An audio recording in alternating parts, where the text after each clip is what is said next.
right game that I designed recently that I'll talk about more in detail. And I'm doing another one of those tonight. So I'll come back to that topic in a little bit. But it's been fun to join you live. I know a lot of you, hopefully, are staying in place and self isolating so we can beat this coronavirus worldwide. I know it's tearing up a lot of people's lives and economies, and I hope you are doing okay. I hope you're safe. I hope you're healthy, and yeah, I hope you're doing well in this dire time. But I'm here. I'm here with Biddy in the background. If you can see him laying in his chair by his window, and we're here to talk about a lot of different things, random topics, Stonemaier Games news, and but any questions that you have, I'm happy to answer any questions in the comments. Let's see. Well, actually, one of the big news, I should mention this up front. One of the big pieces of news today is that Charterstone Digital, the digital version of Charterstone, will go live tomorrow. Today is Wednesday, tomorrow is Thursday. It'll go live tomorrow from Akram Studios.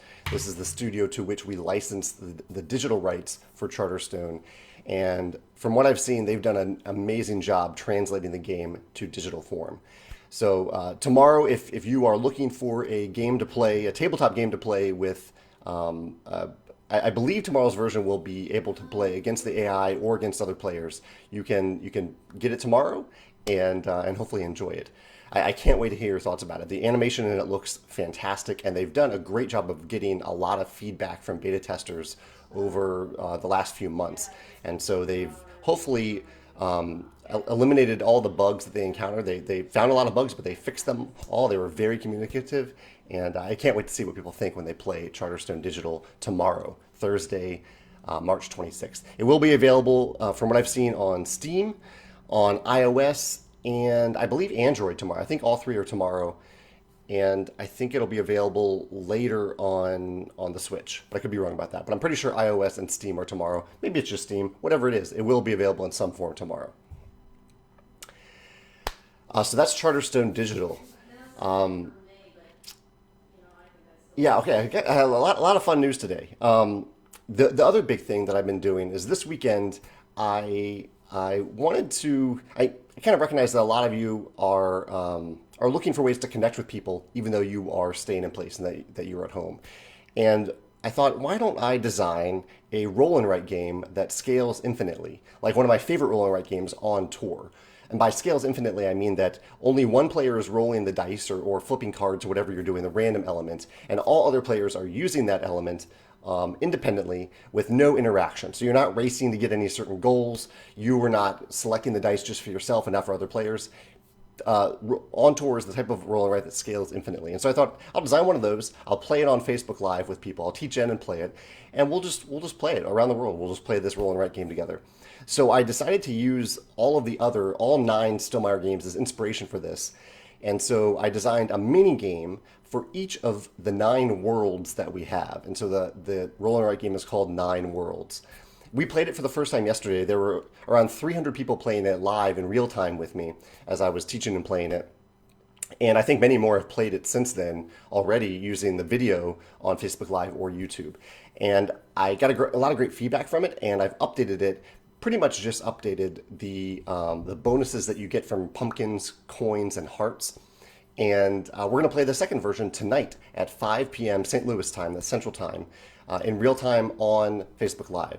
And I've tweaked it a little bit through some recommendations so that in the game you only use 3 of the 9 worlds in each game. And so tonight we're going to play a trilogy of games. We're going to use 3 worlds, and we'll finish those worlds, we'll count our score, and then we'll play 3 different worlds, and then we'll do 3 more worlds. It'll take about 30 minutes. It plays very, very quickly, even with the teach. So feel free to join us tonight at 5 o'clock. You can print off one page per person. That's all you need for all 3 games. And you can find it lower down on the Stonemaier Games Facebook page. The version 2 link is, I haven't posted it here. Someone could post it here, but it's below on the page. So I look forward to playing that version 2 with you tonight at 5 o'clock. And I will post that video will remain on Facebook Live in case, or not Facebook, on Facebook and on YouTube in case you want to play along later. You can play along. It doesn't have to be in real time. It's just a little extra fun if you're in real time. See a lot of friendly faces joining us, and including some people that played along with yesterday.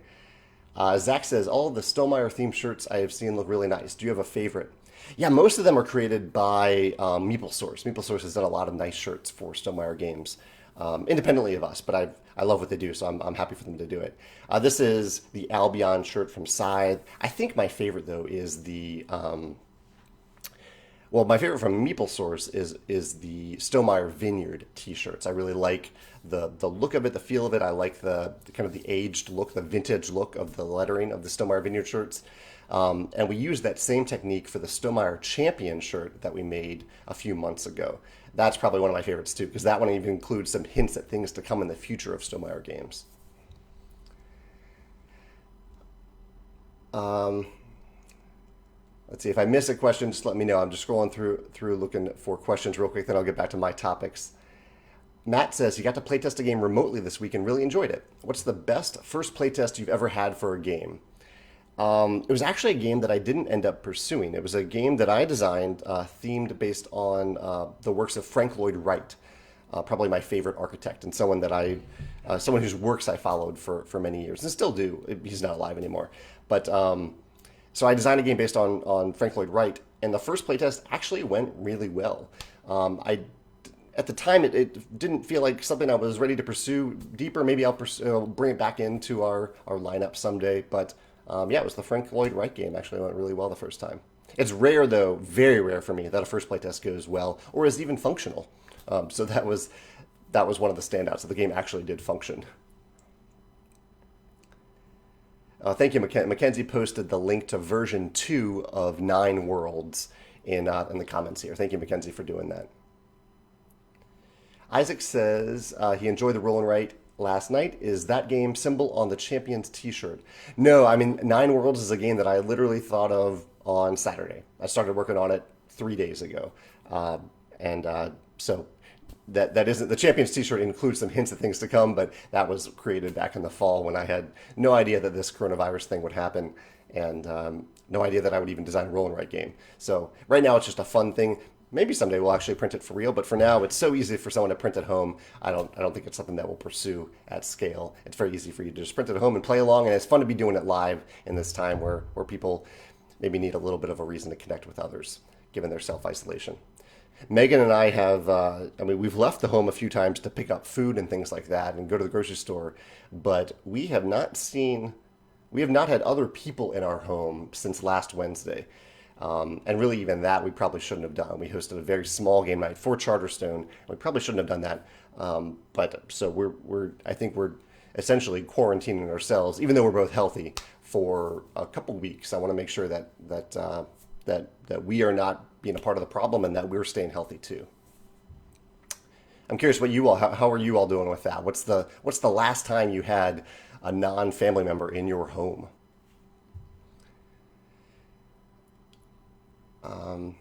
Isaac says he loves that solar-powered cat I have charging up in the window. They love to soak in the sun. Joe says, what game of yours is most similar to Scythe? What game of mine is most similar to Scythe? Well, Scythe is my game, so Scythe is the most similar because it is that game. What other game? So I'm guessing, Joe, you're asking, you probably like Scythe and you're looking for another game that has the feeling of Scythe. Scythe is largely an engine building game with some interaction between players.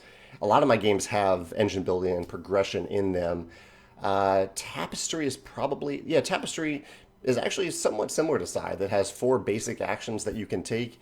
There's a strong feeling of progression throughout the game. It has pretty nice components, as Scythe does. I'll probably put Tapestry in there. Wingspan is also not a game that I designed, but a game that I published and worked on, and it has a very strong engine building element to it as well. It doesn't have direct conflict with other players like Scythe does, but it still does have plenty of forms of player interaction. I will jump back over to questions in a minute, but let me see if I'll jump over. Actually, since I'm talking about Scythe, I do have a topic about Scythe. There, many months ago, a couple contacted me, led by Brian. I think it's a husband-wife couple. The husband is Brian, and he contacted me and said that he was interested in creating a rule book that contains all of Scythe's rules for all the different expansions and accessories and promos and FAQs and all that stuff in one rule book, and to print it out and provide it for people. And at the time I was like, I love the idea. It's not something that I want to commit resources to because I don't know who's going to actually buy this. And I think it'll take a lot of time. I want my graphic designer to be working on other things. But allowed Brian to have access to the source files for Scythe, and he and his wife worked on it for many months to put together a compiled rulebook for Scythe. Now, I'm not exactly sure at this point what's going to happen with it, but one of two things will happen. Brian has recently finished. That's why I'm talking about it today. And it's 136 pages. It's a big rule book. It'll have to be spiral bound.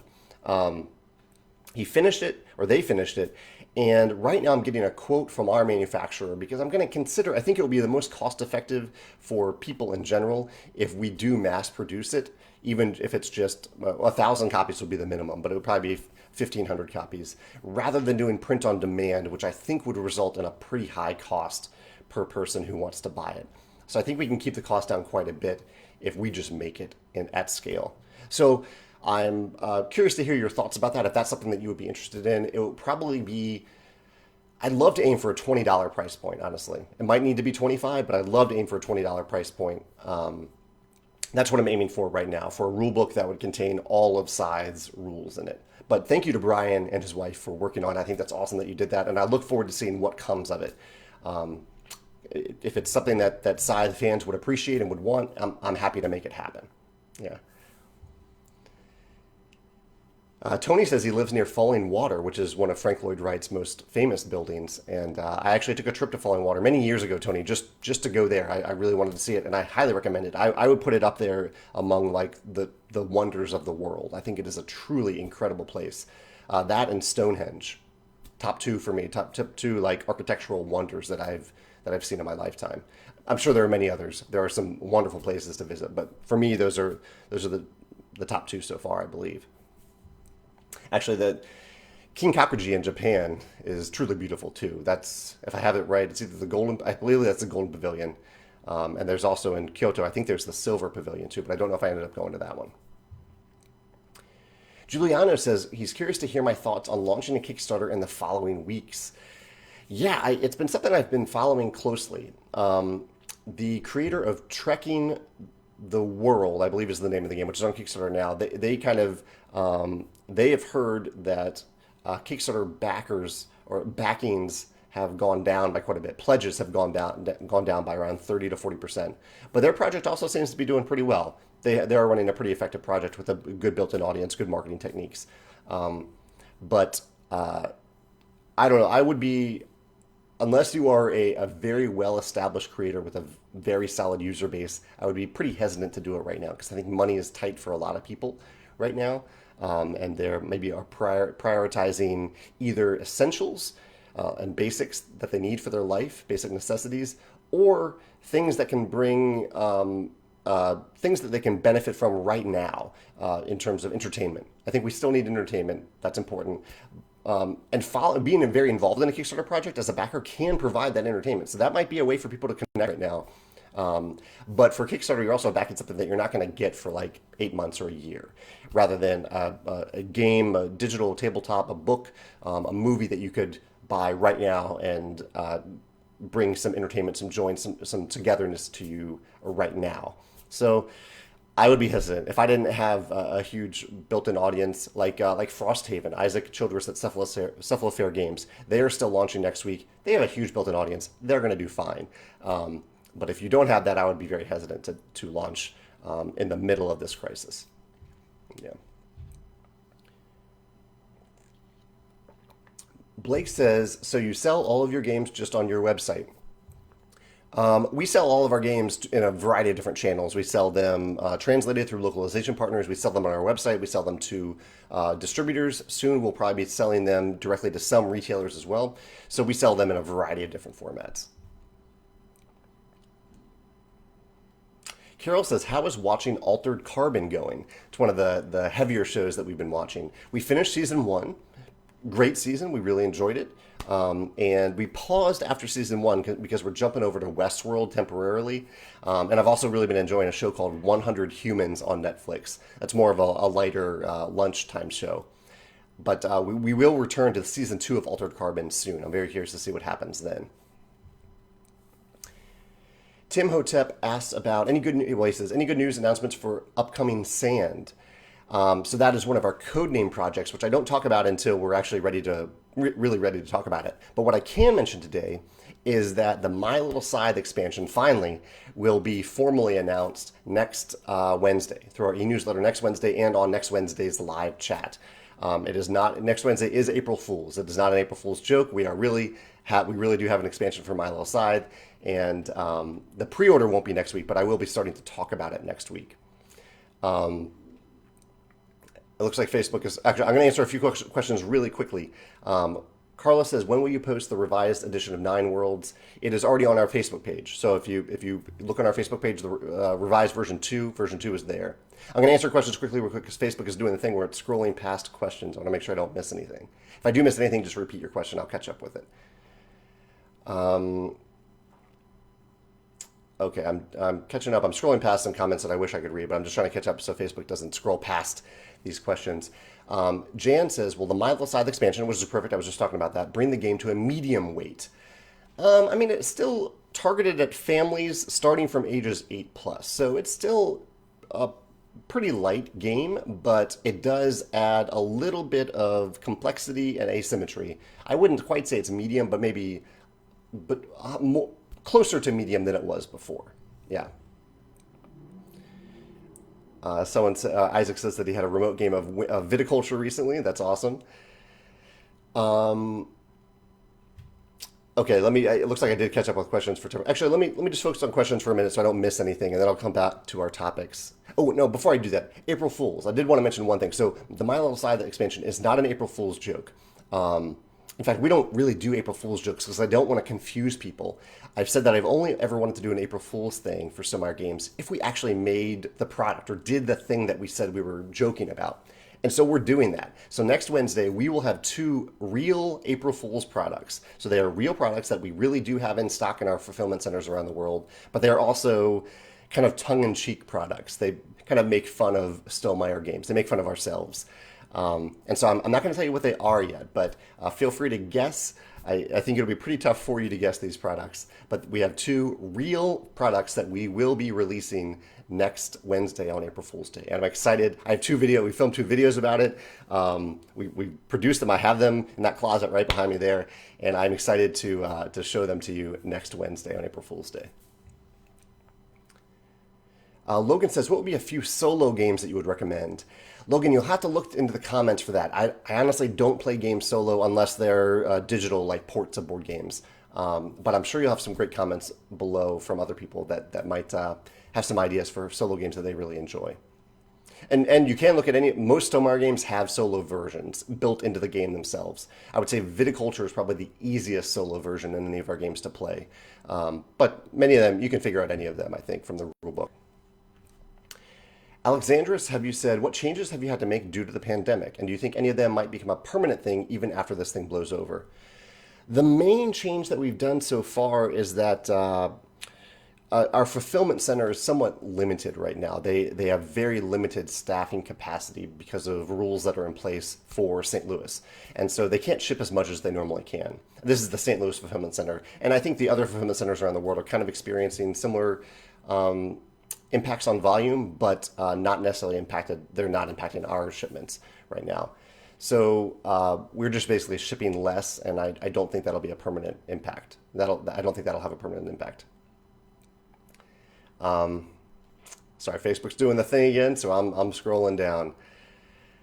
Jamie says, "Does the big rulebook for Scythe will it include all the episodes of Fenris?" And yes, it will. Yeah, the rulebook includes every rule in any accessory, any. I don't know if it includes everything for the FAQ, but all important questions are in there.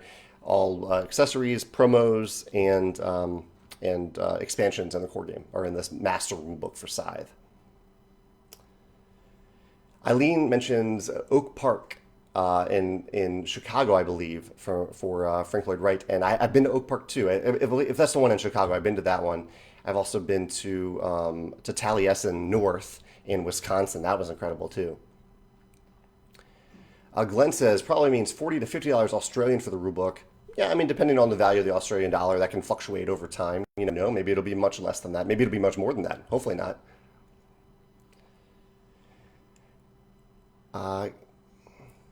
Tom says, have you tried any of the virtual game engines on the internet yet? We've been using Tabletopia and the Jackbox games that plug into Discord. It's not exactly the same, but better than nothing. And yes, actually, a couple days ago, we played Jackbox with a few friends. We played, I don't even remember the name of the games, but there's one where we were drawing, one where we were defining different things, and we had a lot of fun with it. I enjoyed it a lot.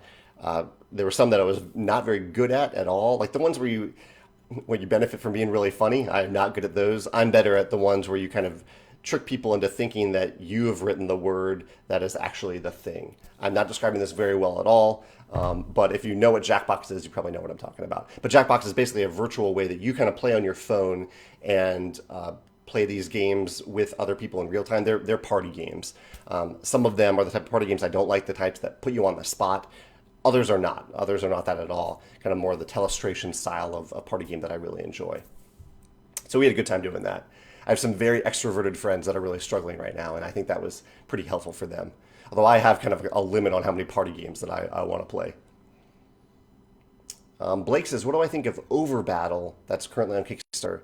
You know, I haven't checked out Overbattle, but I'll take a look after this video is done. Mackenzie says, how do I feel about the new season of Westworld? Okay, so we got through 30 minutes of the first episode, and then we realized that we probably hadn't seen all the episodes of season 2, and really it was mostly Megan. I don't think Megan had seen any of the episodes of season 2, so she's rewatching that right now. I had missed the finale of season 2, and maybe actually the last episode too. I had missed like 2 episodes of season 2, so we paused it. We went back and watched them, and it's still on pause right now. So far, I've only seen 30 minutes of the new season of Westworld, and I enjoyed it so far. I thought it was pretty good. What do you think, Mackenzie? Or anyone who's watched Westworld season 3 so far, are you enjoying it? Looks like Carol is watching Westworld 2. Blake says, ever thought of putting these in podcast format? I'd love it. Somewhat. There is a very helpful person who puts my Sunday sit-down videos in podcast format, but so far it's limited to that. He hasn't I don't think he's put anything else in the podcast, although maybe he's doing the Facebook Lives now too. If you look on the Stonemaier Games website and look for podcast, it's in one of the drop-down menus, it shows what we have. Here, I'll just bring it up real quick and see what we have. Under podcast, it's under About. Way down at the bottom of the About drop-down. Actually, okay, yeah. Both the Facebook Live videos and the Sunday Sit-Down videos are converted by Joshua Heiser into podcast format. So, yeah, they're both available.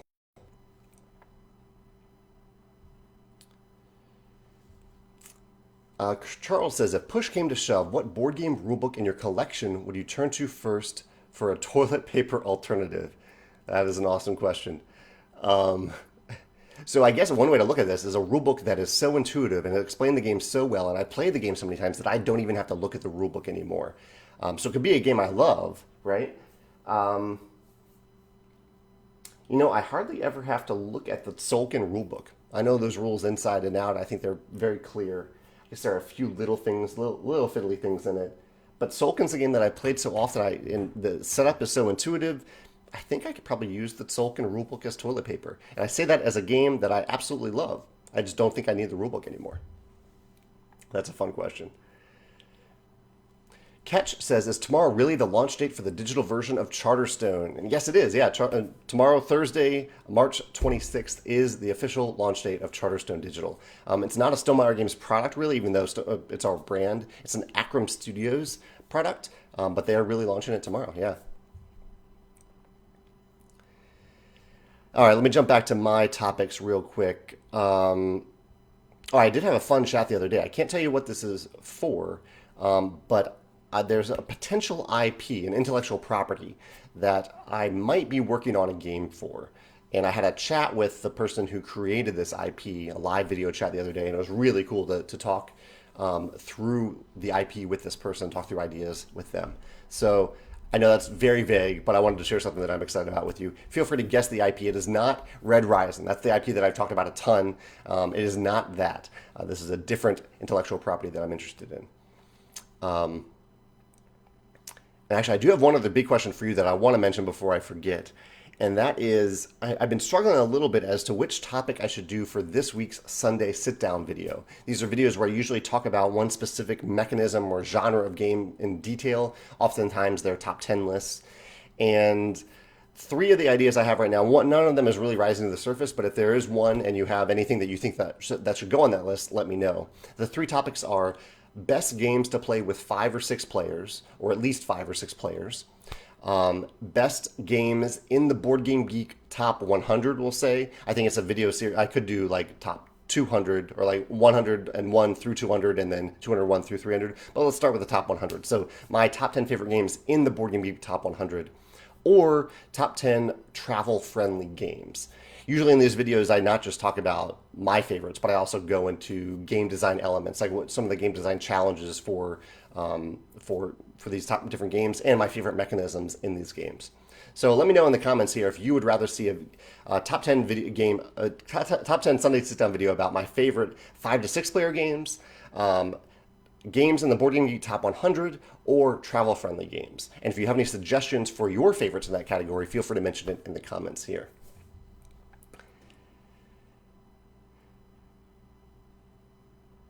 People are guessing what the April Fool's products could be. If you're joining us right now, I do have some real April Fool's products that are going to be coming out next Wednesday. Glenn says, is COVID-19 impacting game production? It's currently a little slower than normal, but China locked it down pretty well, and so they are our factories in China are operating pretty much at full capacity right now. Crystal says, could I speak about how I think the current situation is affecting game companies with the potential of canceling large conventions? Yeah, Crystal, that's a great question, especially in terms of conventions. Stonemaier Games does not really rely on conventions for marketing or really much of a revenue stream at all. We do have a Meeple source that attends Gen Con and represents us there, and it is a nice boost to have them there. They are a wonderful presence for our games at Gen Con, so I don't want to downplay that. But for Stonemaier Games, conventions are not a big part of our strategy in general. But for other companies, they are, and I think that's going to have a huge impact this year for companies that really rely on conventions for marketing, for selling games, for their ongoing revenue stream. That's a big part of certain companies' personality and their marketing techniques. So I think that's going to have a big impact this year. But I wish those companies the best, and ourselves. I think, and Meeple Source, of course, at Gen Con. But I hope we are all responsible also as a world in determining whether or not we should have those conventions so we can stop the spread of the virus. Michael says, have I played PAX Pamir? I have not. No, I have a friend who has it and I need to play it, but I have not played it yet.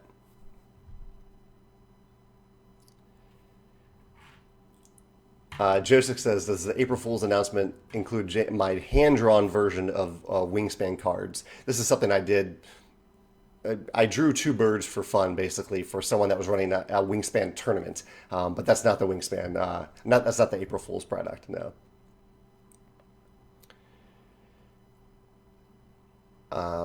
Vicky says she wonders if Geekway to the West will be canceled. Geekway to the West is my favorite convention. It's a convention in St. Louis where you just come and play games for 4 days. And Vicky, I'm starting to wonder the same thing. So far, they have not said that, but it's coming up in June. It's probably fairly safe for them to wait and see a little bit longer. But I think this is going to be going on for a while, unfortunately. Hopefully not to the full extent that it is right now, but conventions are tricky. You know, if you have one person with the coronavirus at a convention, it could spread to hundreds of other people, and that would be really, really bad. Sonia says, did you check out Rise of the Phoenixes on Netflix? I added it to my list after you recommended it, Sonia, but I haven't watched it yet. It looks beautiful, though. Steve says, have I been watching Survivor Winners at War? Absolutely. Yeah, definitely. Steve says, are you finding Sandra as abrasive and unlikable as I am? Unlikable, no. I think Sandra is highly entertaining and very likable. Abrasive, yes, but I think that's part of her strategy. I think she, kind of similar to Boston Rob, she instills a little bit of fear in people and uses that as her strategy for advancing in the game. So yeah, it's rare that I find, really very rare that I find a winner unlikable. Usually the really unlikable people are voted out fairly early on in Survivor, at least for me, from my perspective. Oh, I would mention Sunday sit down video, and I'll scroll down and see what you all start to think about Sunday sit down topics that I'm thinking about for this week. Last week's Sunday sit down video was about abstract strategy games. That was a lot of fun to do. It's a weird category of games in that I don't get excited. Like when I see an abstract game on like Kickstarter or a new company that's coming out with an abstract game, I don't get excited about it. But of all the top 10 videos that I've done, I own more top 10. I own more games of my top 10 abstract strategy games than I do of any other top 10 category. So clearly it's a category that I really love and gravitate towards, even though I don't get excited about it, which I find is very odd. But it was a fun top 10 list to make. And if you're interested in abstract strategy games, especially if you're someone like me that generally enjoys thematic Euro games, feel free to check out that video. It might connect with you a little bit. Miles says, what do I think about the fire tokens in Survivor? Yeah, while we're on the Survivor topic, this season they introduced something new where there's a little bit of a currency in the game where you can spend fire tokens to get luxury items, potentially to get back in the game or things like that. And I think it's really cool. I kind of wish they had defined it better. Like it's like if you sat down and play a board game and you weren't told until halfway through the game what the currency, what the resources in the game do. I think that'd be pretty frustrating. Doesn't seem like great game design. But I still think it's fun for at least this first season for them to experiment with it and see how it goes. And I like that it's at least throwing these experienced survivors off their game a little bit. They have to pivot a little bit and try some new things. Paul says, have I played Draw Your Own Conclusions? And yes, I have. Yeah, that is a party game that I really, really like, Paul. I played it. It's a Gray Fox game, and one of my friends, a couple friends, work at Gray Fox Games or worked there, and they brought it to game night a little while ago. I haven't seen the final production copy. I don't know if it's actually out yet, but I played an early mass production copy, I think. Draw Your Own Conclusions is really good. I might even have a video about it. I can't remember if I've done a video on it yet.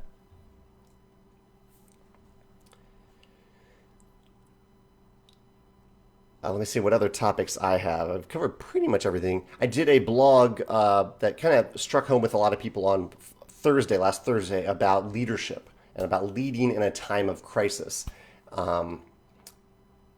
I use a lot of examples. It's rare that I actually use negative examples in my blog. I try to keep it positive, but I do this in this entry. But if you want to see me talk about some leaders that may not be leading effectively right now or in the past, feel free to check out that blog entry if you want to learn how to be a better leader.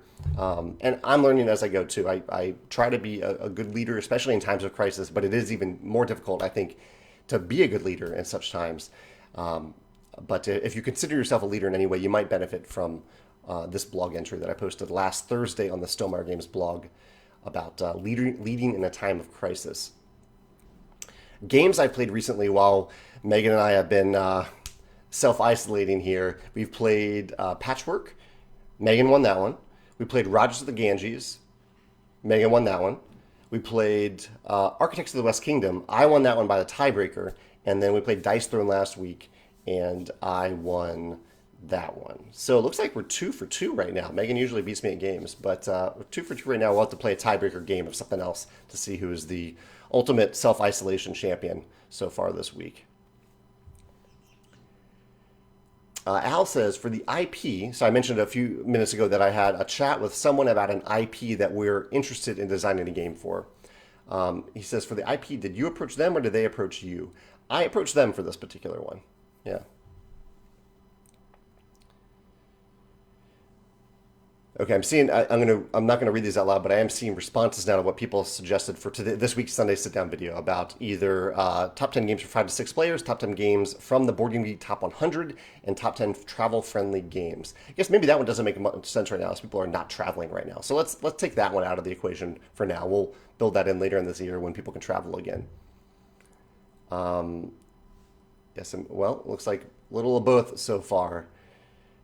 People are voting on both. Yeah, Carol points out that we're not doing much traveling right now. Phoebe says, am I playing Animal Crossing? I am not. No, I've seen a lot of people are playing it right now. Phoebe says she's fishing right now. But no, I haven't played it. What's your favorite element of it so far, the new Animal Crossing? Emma says, what about top 10 remote games? Everyone is doing roll and writes, but others that work well through video chat. Yeah, actually, I'm going to write that down, Emma. I like that idea for remote games, games that you can play remotely with other people, especially if they also have a copy of the game. I think that really helps.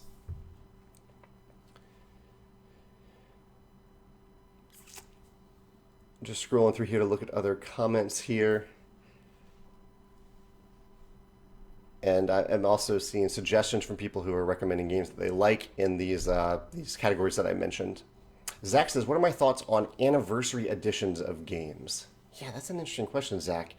I remember when Ticket to Ride announced their 10th anniversary edition of Ticket to Ride, and I thought it was brilliant. I thought it was, a beautiful production of the game. It's a game that where people's copies maybe at that point had been worn out, and so it was time for people to refresh their copy and get a nice new copy. It was a lot more expensive.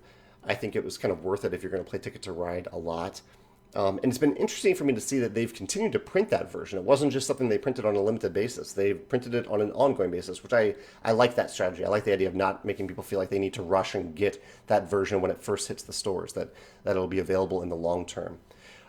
As it relates to Stonemaier games, it isn't something that I've considered doing because it doesn't completely sit well with me, the idea of telling people, you spent all this money on this game. Here's a better version of it that you should buy now. That I don't love that concept. I'm not saying that Ticket to Ride did that, and in that specific case, I almost think it was good that they did it because I've seen how worn out people's copies of Ticket to Ride can be. But I don't know. That's kind of I think some companies do it really well. It isn't a strategy that I would inherently pursue or instinctively pursue, but I'm open to ideas. If anyone really likes anniversary editions for a certain reason, even if you already own the game. I'd love to hear some examples of that in the comments or things that you like or dislike about that concept. Joshua is the one who makes the podcast for our Facebook Live videos and Sunday Sit Down videos. He has a question from his kids. Ainsley and Ando are using the quarantine time to create a new board game. It's a marketplace game where you have robots trying to buy parts and special weapons. Any tips for kids designing board games? I was once a kid designing board games myself. And the advice that I would probably give myself, if I could, I don't know if this will be helpful for you, is that A, to have fun with it. That's the most important part. Have fun with it. B, don't think of game design, if you can, don't think of it just as the first prototype that you get. Back then when I was designing games, I thought about game design as just that original tip of the iceberg part of the process, where you brainstorm some ideas, you write a rule book, you make a first prototype, and you play it once. I kind of look back on that and I think I was missing out on so many important parts of the game design process, which is prototyping and tweaking and iterating and sharing it with other people multiple times in different ways and looking at it from a playtesting perspective and an improvement perspective rather than just that first version of the game. So I hope your kids are having fun with it. I hope they keep having fun with it. And I'd encourage them, after they make that first prototype, to set it aside maybe for a day or two. The first playtest might be pretty frustrating. It always is for my games. And then come back to it and play it and make some changes and play it again. And then that's kind of when you're fully engaged in the game design process. Not just that first version, not just the idea for sure, but when you decide, I've made this game, I've played it, and I'm going to iterate it, and I'm going to play it again. I'm going to make it better. That's the meat of the game design process. Miles says that he's going back and watching old Survivor seasons. He says, do you have a favorite old season? He says, between Survivor and my Red Rising Art, you're directly responsible for most of my quarantine entertainment. Yeah, Miles, I've been loving your Red Rising Art. It is awesome. Really, really impressive. It's amazing how far you've come as an artist in such a short amount of time. It's hard for me to actually remember specific past Survivor seasons. I'm sure if I looked back at them and saw different versions of them, it might jog my memory well.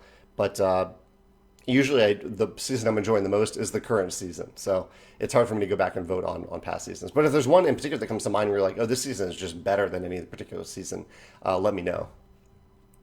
I think there have been a few seasons where there were just a lot of nice people that got really far in the game, and I enjoy seeing that. I like seeing nice, kind people do well. Even if there's a little bit of backstabbing, if they're kind about it, that reflects better on them as a person, I think. And I enjoy seeing like those kind generous strategies versus the more vicious fear mongering strategies. Even though those are interesting to watch too. Blake says, when I started these live videos, were they hard at first? Yeah, I mean, it is a little difficult because I'm used to doing videos for YouTube about game design, and if I really mess up, I can just refilm it. I don't do that often, but I can. Whereas with these live videos, it's live. I can't change anything live. Sometimes the FedEx guy shows up and I have to run off camera, or my mic stops working, or Facebook starts scrolling past comments and whatnot. So a lot of weird things can happen live. And but I kind of have embraced it that nothing's going to be perfect, and I'll just go for it and have fun with it. And it's cool to see people hanging out and asking questions and answering questions too. So pretty soon I got over that fear of being live. It still does make me a little bit nervous though every time I do it. In fact, I was really nervous yesterday for the live playthrough. I've never played through such an early version of a game live with other people in real time. I was really worried that something bad would go wrong, and something almost did right away. I almost lost a die at the very beginning of the game. I should probably have a spare die instead of just the 2 dice on my desk. That almost happened like right at the beginning of the video.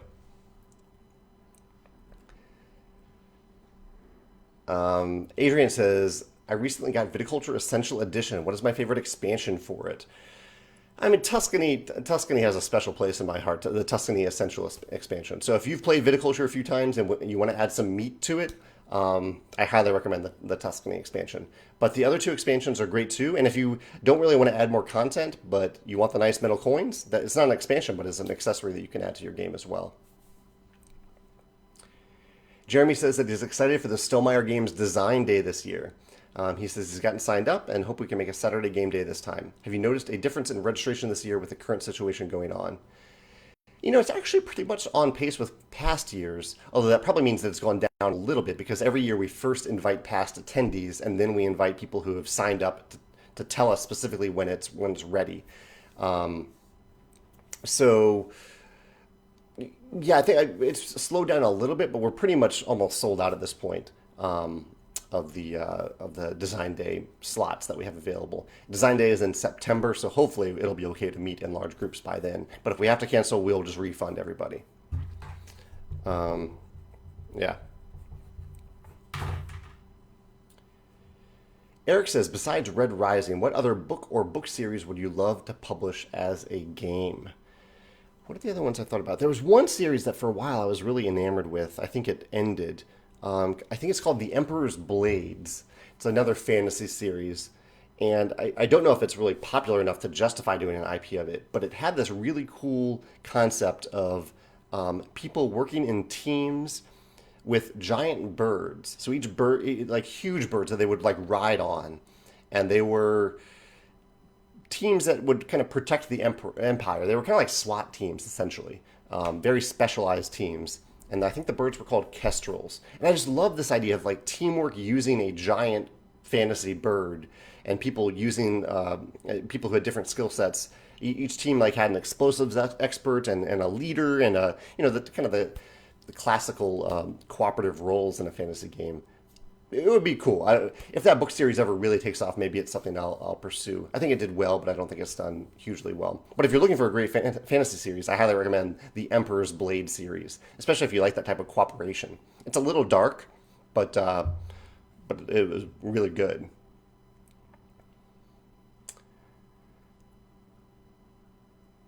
Phoebe, I asked Phoebe she asked me about Animal Crossing. I said, what's her favorite thing in it? She says she loves that it's played in real time. So a day on the island is a real life day. So you can visit, and that you can visit your friends' islands and play with them together.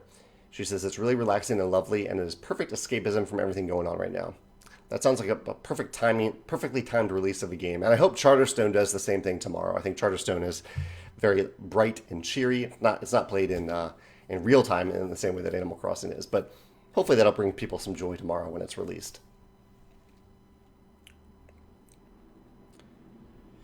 Carol recommends for remote games, Wingspan. I'll write these down because I like the idea of doing a video about games that you can play remotely. On Tour comes to mind because that's another infinitely scaling roll and write game. She mentioned Splendor. So these are games where both people need to have copies of the game. She says Castles of Burgundy. I wonder, it's tough. And basically, any game could apply to this thing, so it's a little tough. It's the type of thing where you maybe can't really have hidden information all that well, or like your own hand of cards, but maybe you can. I don't know. Um, I'll have to think about that for remote games. Al says, and let me check my topics real quick. I think I've covered all my topics, so I can just look at questions for the rest of this chat. Al says, out of interest, how good does the production quality of a game need to be if you're presenting sending it to a publisher? Basically, it just needs to be playable. And intuitively playable. So it doesn't really need to look good. If you do want to include like a little bit of art that you found online, make sure to credit the artist.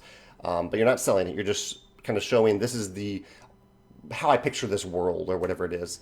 You can do that and also have clear iconology. That's really, really important. The publisher is responsible for ultimately for the graphic design, but if the publisher can't play it, that's the biggest problem here. So you're just trying to make it playable and functional in terms of the aesthetic of it. Ken says, is the IP the Toxic Avenger? You know, I don't really know that IP at all. So no, it isn't that one. Carol says she likes anniversary editions that add something new, like the Castles of Burgundy one that adds all the expansions that she didn't even know existed. So yeah, I asked a little bit earlier about how people like anniversary editions of games. Joshua says, do I think the board game review market is oversaturated, or do I feel as a game designer that the more reviews of your game can get out there, the better? He is asking as a fellow game reviewer with Purple Phoenix Games. So I don't necessarily think that the more is better. I think we're living in a day and age where a lot of people maybe feel like they are reviewers because they talk about reviews on Instagram, say, or they talk about games on Instagram. I think there's a big difference between well, maybe there isn't that big of a difference. That's the thing. It's a weird day and age where anyone can play a game and anyone can talk about it in a variety of formats. And at what point do you become a reviewer or not? I don't think more opinions are bad. I think the only line that I need to draw a little bit, and I do talk about this on my blog, is if reviewers are asking for free review copies, like in a world where everyone's a reviewer, because everyone can talk about games on social media, not everyone can get free games. It's just not tenable as a publisher. So I have tried to draw a line there with various metrics with how people, how many followers you need to have and all that kind of stuff. Sometimes I follow those metrics, sometimes I don't. But in terms of oversaturation, I would the one thing I would ask if I'm someone who's thinking about really like being a reviewer and being meticulous about it and trying to build an audience and be helpful for an audience, I would try to look at things from a different angle and approach things from a different angle than other reviewers have. Whether it's the quality of the type of review or exactly what you're looking at in the games. I mean, essentially, I'm not a board game reviewer, but I do talk about board games a lot on my board game channel. And my angle was I just wanted to talk about my favorite mechanism in games. That was a very specific thing. I didn't want to criticize games all that much. I just wanted to say, okay, this is my favorite mechanism. If you're a designer, maybe you can be inspired by this mechanism. And I've had a lot of fun doing that. That's been fun for me. That's been exciting and fun for me to do. And I haven't seen anyone else do that. So I like that I have my own little niche there, and that I'd encourage other reviewers to kind of do the same if they're looking for an angle to take to stand out. I know that's way more than what you just asked, but those are my thoughts on reviews right now. Lucas says that he played King of Tokyo and it played well. I could see that. Yeah, I could see King of Tokyo playing well. George says, am I currently reading anything related to board game design? Do I have any recommendations? Am I reading anything right now exactly? I just my regular blogs that I follow about board game design, with the pinnacle of them being Cardboard Edison is kind of the consolidator for a lot of great articles and podcasts and videos about game design. Emma has some thoughts about anniversary games as well. Yeah, she kind of echoes my thoughts on not wanting to buy the game again. She says, I feel like I would want to release or buy anniversary upgraded components or new mechanism or small expansions. So possibly like a way to bring your game up to the anniversary standard, like an upgrade pack is something that Emma's expressing here, I think. Oh, people actually do have favorite Survivor seasons that they're remembering. Hunter says he loves Pearl Island. Isaac loved David versus Goliath and China. Sergi says, can I translate the Nine Worlds into Spanish? Oh, can he translate Nine Worlds into Spanish and send to you? You are welcome to do that. You please use version 2 if you do that. But please also know that as I continue to play this with people, there are going to be new versions. There are going to be tweaks. So kind of be aware of that as you translate it. But I appreciate you offering to do that. And you're welcome to do it. Phoebe recommends that I watch the Australian Survivor, not the version of Survivor set in Australia, but actual Australia Survivor in Australia. I've heard some people recommend that. She says the players are much less vicious and cutthroat, but are still super strategic and fun to watch. Plus longer episodes 3 times a week. Wow, that's a lot of content from Survivor Australia.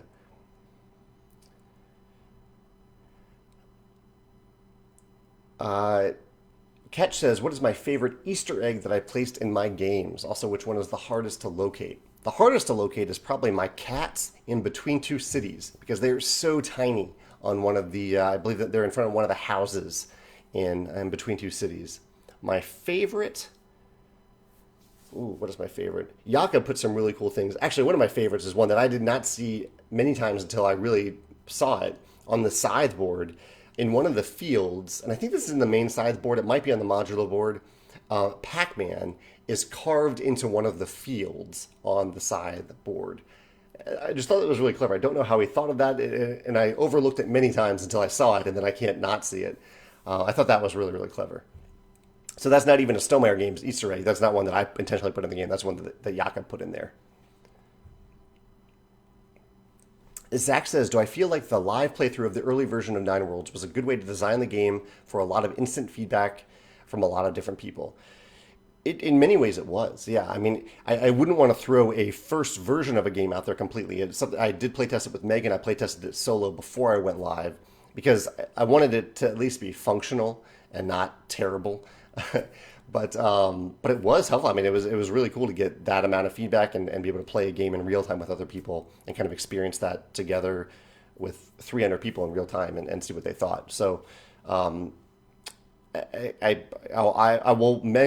make sure to preface that to people so they know they're getting into essentially a play test and not a finished game. But yeah, that was a great way to get feedback if you have a game that scales infinitely in particular. Kevin says, I know you're not big into the idea of anniversary editions, but how about a Viticulture and Tuscany Complete Edition? He says, my Viticulture and Tuscany has played a lot, but he would be interested in purchasing again if I could have a complete collector's box.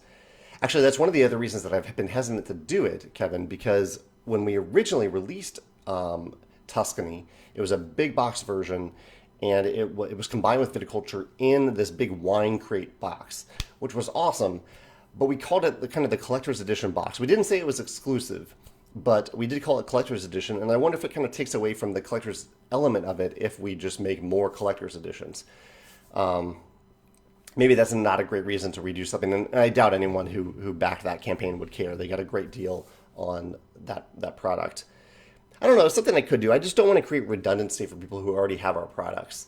And I also don't want to make a better version of one of our products and make people feel like, okay, if you love our games, now here's a money grab so you can buy a better version of it. It just feels weird to me. I'm open to being convinced otherwise, but I try really hard on with every decision I make to respect the wallets of the people that support our products. And I guess it's one thing if people are asking for it and saying, we want this, we want to spend our money on this. That is different. I would have to hear that from a lot of people, though, I think. But maybe, this sounds like a good blog topic. I love this question. Maybe I will explore it in a blog entry and just see what people think. I love hearing what people think about this kind of stuff. Will says, is there more room for game strategy bloggers? I actually think there is, Will. That was one of the things I said a while ago, that one thing I wish I could see more of is people who, instead of reviewing games, would do deep dives into strategies for different games. I think that's really cool to see how people are playing games in different ways and how they talk about strategy. I think for the right person who talks about strategy in a really interesting, engaging way, I would definitely read that or watch it or listen to it.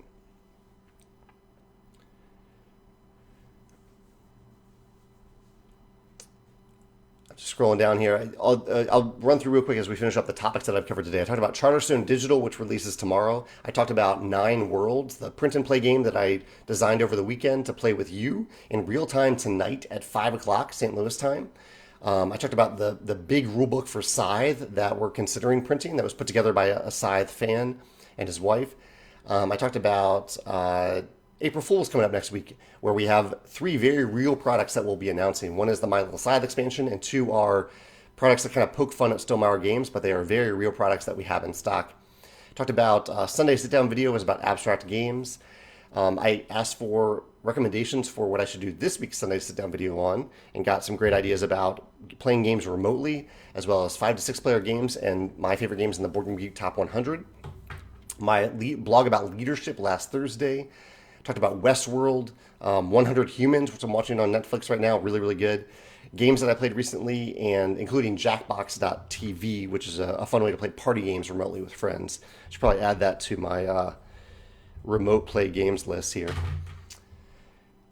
And Shaked says, are we doing a second playtest for Nine Worlds? And yes, that'll be tonight at 5 o'clock.